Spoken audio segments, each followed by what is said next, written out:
Video like जरूर कर लीजिए और ऐसे वीडियो लगातार फ्री में पाने के लिए चैनल को तुरंत सब्सक्राइब कर लीजिए और बेल आइकन को जरूर टैप कर लीजिए ताकि आगे भी सारे वीडियो आपको मिलते रहे। यूट्यूब में फॉलो करते हैं तो प्लीज ये वाला फ्री टेलीग्राम चैनल जरूर ज्वाइन कर लीजिएगा। सारे नोटिफिकेशन सारे अपडेट यहीं पे आते हैं, ध्यान रखिए। नमस्कार साथियों, स्वागत है आप सभी का स्टडी फॉर सिविल सर्विसेज में। आज हम इस वीडियो वर्क को बनाने का उद्देश्य है हमारे कि आपको एक न्यूज़ देना, और वो है न्यूज़ ये कि अभी आप लोगों ने देख ही लिया होगा, अगर आप थोड़ा सा भी सीरियस एस्पिरेंट हैं आरओ के, तो आपको पता होगा कि गवर्नमेंट ने ऑफिशियल नोटिफिकेशन निकाल दिया है, लोक सेवा आयोग ने ऑफिशियल नोटिफिकेशन निकाल दिया है कि हम अक्टूबर के फर्स्ट वीक में आरओ का नोटिफिकेशन देंगे। और ऐसी संभावना जताई जा रही है कि या तो 19 दिसंबर को इसका पेपर हो जाएगा, और 19 दिसंबर को अगर किसी कारण से नहीं हो पाया तो मान के चलिए जनवरी में हर हालत में आरओ का पेपर हो जाएगा। यानी अभी है, आज मैं जब ये वीडियो बना रहा हूँ तो आज है 1 सितंबर, यानी सितंबर, अक्टूबर, नवंबर, दिसंबर, यानी आपके पास कम से कम 4 महीने तो हैं ही, कम से कम 4 महीने आपके पास। और अगर थोड़ा बहुत अच्छा रहा तो हो सकता है आपको 10-15 दिन या 20 दिन और मिल जाए जनवरी के।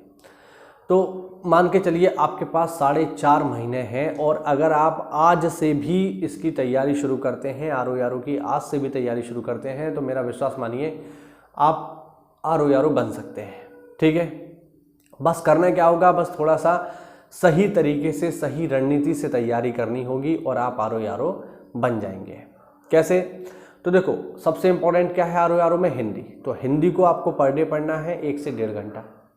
ठीक है, हिंदी में क्या है, हिंदी में टोटल 6 टॉपिक हैं। उन 6 टॉपिक्स को आप डेली के डेली पढ़िए। 1 या 1.5 घंटे में, हद से 2 घंटे में आप उन 6 के 6 टॉपिक्स को पढ़ लोगे। ठीक है, बड़े आराम से। ठीक है, इनको बस पढ़ना ही है, पढ़ना है, प्रैक्टिस करनी है, पढ़ना प्रैक्टिस करनी है। तो मेरे हिसाब से हिंदी के लिए कम से कम आप 1 से 1.5 घंटा प्रतिदिन निकालिए ही निकालिए, बहुत ज़रूरी है, क्योंकि आरओ का मतलब ही है हिंदी। तो हिंदी जिसकी मजबूत है, समझो आरओ वो बन रहा है, क्योंकि प्री में 60 नंबर का खेला है और मेंस में तो 240 नंबर का खेला है हिंदी का। तो हिंदी आपको प्रतिदिन पढ़नी ही पढ़नी है। और दूसरा है, रही बात जीएस की, तो देखो जीएस तो काफ़ी ब्रॉड है। जीएस में जैसे अगर आप एनालाइज करेंगे पिछले ट्रेंड को, तो आप ये पाएंगे कि आरओ में जियोग्राफी के अच्छे क्वेश्चंस पूछे जाते हैं। ठीक है, और मेरी आप लोगों को सलाह ये है कि स्पेशली आरओ की परीक्षा के लिए आपको एनसीईआरटी पढ़ने की ज़रूरत नहीं है। ये मैं केवल आरओ की बात कर रहा हूँ, पीसीएस में तो आपको पढ़नी पड़ेगी, लेकिन आप केवल आरओ टारगेट कर रहे हैं तो फिर एनसीईआरटी मत पढ़िए, क्योंकि वो कॉस्ट बेनिफिट उसमें उतना नहीं है। ज़्यादातर आप अगर पेपर उठा करके देखोगे तो ये पाओगे कि ज़्यादातर जो क्वेश्चन आते हैं वो फैक्ट बेस आते हैं। ज़्यादा कॉन्सेप्चुअल क्वेश्चन आरओ में नहीं पूछता है, फैक्ट वाइज ही पूछता है। तो ऐसे में आपको फैक्ट पे कमांड करनी है, और फैक्ट पे कमांड करने के लिए आपको मल्टीपल रिवीजन करना पड़ेगा। तो जियोग्राफी के लिए आप चाहें तो एससीएस की कोई भी जियोग्राफी की प्लेलिस्ट देख लो, एससीएस के चैनल पे जाना, वहाँ पर आरओ जियोग्राफी की या आरओ जीएस की पूरी प्लेलिस्ट बनी हुई है, उसको आप एक बार पूरा देख डालो। ठीक है, मैं समझता हूँ 10 या 12 घंटे का वीडियो होगा। अब वैसे तो 10-12 घंटे बराबर हैं, लेकिन आपको एक दिन में थोड़ी देखना है, आप उसको आराम से देखिए। आप 1 महीने में ख़त्म करो उसको, या 20 दिन में ख़त्म करो। और एक बार वीडियो देखने के बाद उसकी नोट्स मेकिंग करिए, और नोट्स बनाने के बाद उन नोट्स को बहुत बार, 1 बार, 2 बार, 3 बार, 10 बार रिवाइज करिए। रिवीजन बहुत ज़रूरी है। जीएस को पक्का करने का एकमात्र तरीका है रिवीजन। ध्यान रखना, रिवीजन आपका अच्छा होगा तभी आपका सिलेक्शन होगा, रिवीजन आपका अच्छा नहीं है तो आपका सिलेक्शन नहीं होगा। पढ़ा तो बहुत कुछ बहुत सारे लोगों ने है, बट इम्पॉर्टेंट ये है कि आपको वो पढ़ा हुआ कितना याद है। तो बहुत ज़रूरी है कि आप रिवीजन पे बहुत अच्छे से फोकस करिए, रिवीजन को ज़्यादातर करिए। तो सबसे इम्पोर्टेंट क्या मैंने बताया आपको, जियोग्राफी।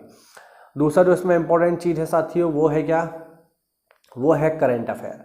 तो एससीएस का करंट अफेयर डेली, मतलब डेली भी आता है, मंथली भी आता है, वीकली भी आता है।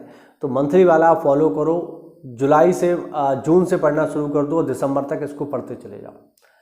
6 महीने का तो मिनिमम आपको पढ़ना है, और वैसे तो 8 महीने तक का आयोग पूछ लेता है, लेकिन 6 महीने में ही आपका 90% कवर हो जाएगा। जून से पढ़िए, अभी से पढ़ना शुरू कर दो, जून पढ़ लो, जुलाई पढ़ लो, अगस्त पढ़ लो, सितंबर पढ़ लो।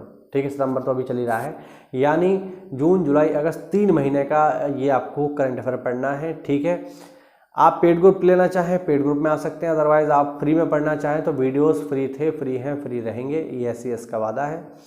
तो आप चाहें तो फ्री में भी उसकी तैयारी कर सकते हैं। 35-40 मिनट का वीडियो होगा, उस एक वीडियो से आपका 1 महीने का करंट पूरा होगा। और मान के चलिए एक भी करंट का सवाल हमसे बाहर नहीं जाएगा, ये मैं आपसे वादा कर रहा हूँ। एक भी क्वेश्चन अगर बाहर चला जाए तो बस उसको पढ़ना है अच्छे से और नोट्स बनाने हैं, इस बात का ध्यान रखिएगा।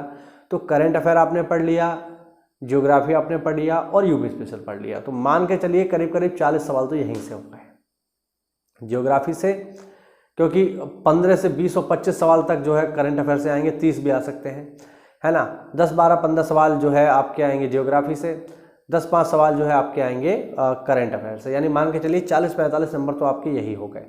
उसके बाद क्या रह गया, उसके बाद आपका रह गया क्या, आपका रह गया हिस्ट्री। हिस्ट्री में 3 पार्ट है, एनिशिएंट, मेडाइवल और मॉडर्न। हालांकि मैं आपको एनिशिएंट इंडिया पूरा का पूरा इस चैनल पर करवा चुका हूँ। मॉडर्न इंडिया चल रहा है, पेपर तक आपका वो भी खत्म हो जाएगा, और पेपर तक क्या इसी महीने में ही खत्म हो जाएगा मॉडर्न इंडिया, मान के चलिए। तो मॉडर्न इंडिया से भी मान के चलिए कम से कम 8 से 10 सवाल आ जाते हैं, तो ये आपका स्कोर पहुंच जाता है 50-55 के आसपास। ठीक है, करना कितना है आपको, तो अगर आप 140 नंबर में से, आरओ परीक्षा में बता रहा हूं, अगर आप 140 नंबर में से 80 नंबर भी सही कर ले गए, यानी आधे आधे का खेला है, अगर 80 नंबर भी आप सही कर ले गए तो आपका प्री पास हो रहा है। मैं आपको लिख के दे दूंगा, 80 नंबर आप प्री में ले आओ, मतलब जीएस में ले आओ प्री में, और 50-55 नंबर आप हिंदी में ले आइए, आपका प्री पास है। 120-125 नंबर से ऊपर मेरिट कभी नहीं जाती है, हार्ड पेपर होता है तब भी नहीं जाती, मतलब तब तो और जो है नीचे जाएगी, इजी पेपर होता है तब भी नहीं जाती। तो 120 नंबर का आपका टारगेट अगर है, 125 नंबर का टारगेट अगर है, 130 तक, तो आपका सिलेक्शन 100% हो जाएगा। अब कैसे लेके आने हैं, तो देखो 80 नंबर तो आप जीएस में ले आओ, ठीक है। 50 नंबर अगर आपके आ गए इसमें हिंदी में, तो 130 हो गए, नहीं हो गए तो बहुत आसान है। दूसरा, अगर आपने हिंदी में ज़्यादा मेहनत कर ली तो आपके 55 भी हो सकते हैं। 58 नंबर तो मेरे ही, 58-59 नंबर तो मेरे ही थे आरओ में हिंदी में, तो बिल्कुल आप भी लेके आ सकते हो, उसमें कोई बड़ी बात नहीं है। तो हिंदी वहाँ से कवर कर लो, यानी हिंदी में आप जितना मेहनत कर लोगे आपको जीएस में मेहनत कम करनी पड़ेगी, ध्यान रखना। और हिंदी में बहुत से ऐसे स्टूडेंट्स हैं जो 60 में से 60 भी लेकर के आते हैं। तो हिंदी में जितना आपका स्कोर बढ़ेगा, जीएस में आपका, मतलब जीएस में तो जितना करोगे उतना करोगे, लेकिन हिंदी में जितना बढ़ा ले जाओगे तो मेरिट में उतने ही ऊपर चले जाओगे, क्योंकि ये मेहनत आपकी मेंस में भी काम देगी। तो अगर आप इतना भी पढ़ लो, जीएस में आप ज्योग्राफी पढ़ लो, करंट अफेयर पढ़ लो, यूपी स्पेशल पढ़ लो, हिस्ट्री पढ़ लो, थोड़ा बहुत संविधान पढ़ लो, ठीक है। बाकी मिसलेनियस होता है या साइंस होता है, और रीजनिंग के सवाल आते हैं। रीजनिंग के सवाल तो केवल प्रैक्टिस बेस है, आप प्रीवियस ईयर पेपर को उठाइए, उसमें से कर लीजिए। मान लो 5 सवाल भी आ गए या 6 सवाल भी आ गए तो वो पक्के हैं, वो आने ही आने हैं, फिक्स है वो तो वो प्रैक्टिस के ऊपर है, वो आपके गलत नहीं होने चाहिए। तो इस तरीके से आप बड़े आसानी से 80-85 नंबर तक आप बड़े आसानी से ले आओगे, और 80-85 नंबर आप अगर ले आए जीएस में तो आप मेंस दे रहे होगे, मैं वादा कर रहा हूँ। तो बस अच्छे से पढ़ाई जो है साथियों शुरू कर दीजिए, क्योंकि समय कम है, और मेहनत करिए अच्छे से। कोई भी डाउट हो आप लोगों का तो कमेंट के माध्यम से पूछ लीजिए, मैं उसका समाधान करूंगा। मिलते हैं साथियों अगली हिस्ट्री की क्लास में, तब तक के लिए जय हिंद, जय भारत और वंदे मातरम।